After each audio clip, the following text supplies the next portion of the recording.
The float serve has been with us in volleyball for decades, and the most important questions are: can the float serve still be effective? Can you make big problems to your opponent on the reception with your float serve? I have played professional volleyball in more than 10 countries.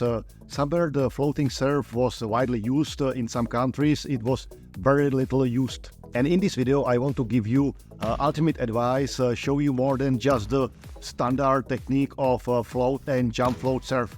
I want to advise you to make your float serve very effective, a real weapon, so you serve like a professional player and make your opponents have respect for your serve. In my opinion, a quality float serve will always be effective, and every volleyball player should have it in their repertoire. It wasn't just me as a passing outside hitter who had problems with aggressive floating serves. For many professional players, the jump serve is easier to receive because the ball rotates and has a predictable flight path. On the other hand, passing a fast-flying ball that changes its flight path in flight requires a completely different setup for the receiving player. Also, when I talk to the best coaches in the world on my VolleyCountry podcast, they agree that there are not many players in the world who are great at receiving a floating serve with a bump because they don't have excellent technique while floating serve is flying faster and faster. But what is actually an effective float serve? What should it look like? Decades ago, it meant standing far out behind the court, spitting into your hand and sending the serve over a big parabola to the other side of the court. You don't see that anymore in modern volleyball. But be careful, even this serve can sometimes be effective today if you hit the ball hard and it travels at a high speed. But this serve has many disadvantages. First of all, you can't aim it accurately. You can hit it exactly to a spot plus minus a meter. It also takes much longer to return to the field, and you may be too late to take up a defensive position in the field. Today's floating serve is about speed, aggressiveness, about angles and where the serve flies. For example, a jump float serve in a professional volleyball often flies over 65 km per hour, a few centimeters above the net. But before I get into my tips and techniques for effective float serves, I'll briefly touch on the mistakes you should definitely avoid. I start with tossing the serve. It's not a good idea to toss the ball two-handed if you are standing on the ground at serve. You can toss a ball that is rotating, then the ball won't float off your serve. It will rotate and you don't want that. Tossing behind you or tossing sideways is also a big mistake.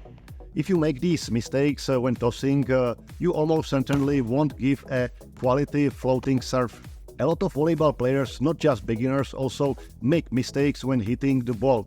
Someone's arm is bent when they serve. Also, a big mistake is when the serving player makes a sideways hand motion like in this or this example. Someone pushes the ball again when hitting it, making a motion like shot put in athletics.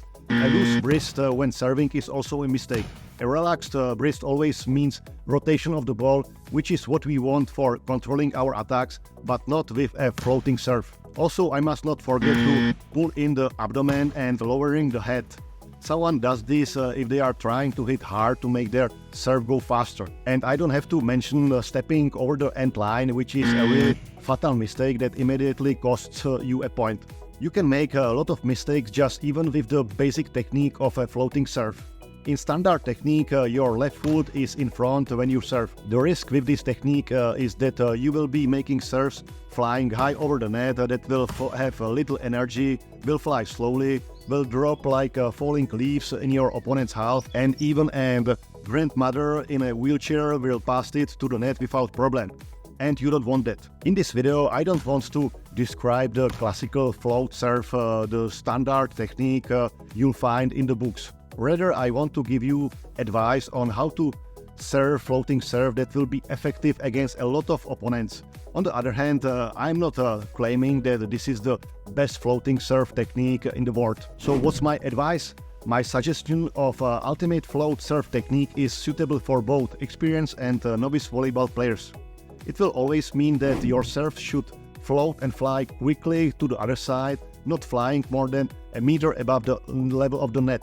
If you are serving with your right hand, Stand with your right foot in front and your weight on your right foot. The right arm is already bent behind the head to hit the ball. The elbow is above shoulder level. The ball is held in the left hand. Then we take a longer step with the left foot, shifting our weight towards onto the left foot. And as our body moves, we toss the ball forward with our outstretched left arm. Once the left foot reaches the ground, hit the ball with the outstretched right hand. Immediately after the hit, the right foot approaches the left. The feet, hips, shoulders and palms of the hands are directing towards the target where we want to serve after hitting the ball. The advantage of this variation of the float serve from the ground is that we are using the energy of our moving body, which translates to a faster flying ball, a ball flying lower over the net, and a more efficient serve. Advantages also include the fact that if you think about having to step with your left foot, you can throw the ball behind you, and this means a lower flying path, parabola of the ball, which we need for an effective serve. To do this, of course, we need to have an outstretched arm, a strong forearm and wrist. The ideal is to have the forearm and wrist still in plane like a plank. The hand still moves a little behind the ball after the ball is served. With the standard jump float serve, we have two variations, actually three. The first is when you toss the ball with one hand, the second variation is a two-handed toss, and the third is when we make a hybrid jump serve after a two-handed toss. I look at the hybrid jump serve next time. The disadvantage with the jump float serve is that you can never hit it at the same height as the jump serve. You can have a full approach and free hands for maximum jump, but it can still be literally overwhelming for the opponent, and your team can make several crucial points in one rotation. Some players have approach in a jump float serve shorter, some have longer. There are also some professional volleyball players who jumps off one leg, but I don't recommend that. But what are my advice and tips for an effective jump float serve? I recommend starting with a simple variation and a one-handed overhead toss. The fewer movements you make when jumping, the less likely you are to make a mistake. Just like with the high set, it will always be harder to attack than a lower set because you have more time and can make more mistakes, more movements and better timing. I recommend serving a jump float serve initially from two steps. Stand with your feet together, hold the ball in your left hand. Then take a long step with the right foot. Lower your center of gravity, toss the ball low in front of you with the left hand and step the left foot forward, not next to the right foot. Then jump up. We are rotated and now comes the hit, using not only the energy of the arm and the moving body, but also the rotation of the torso. We still remember to keep our forearm and wrist steady and not move our wrist. Also, the toss is slow with no rotation. Also, if you'd like to greatly improve your jump serve, check out this video where I show you 20 mistakes to avoid in your jumping serve and how to correct them. I'll see you in the next video. Bye.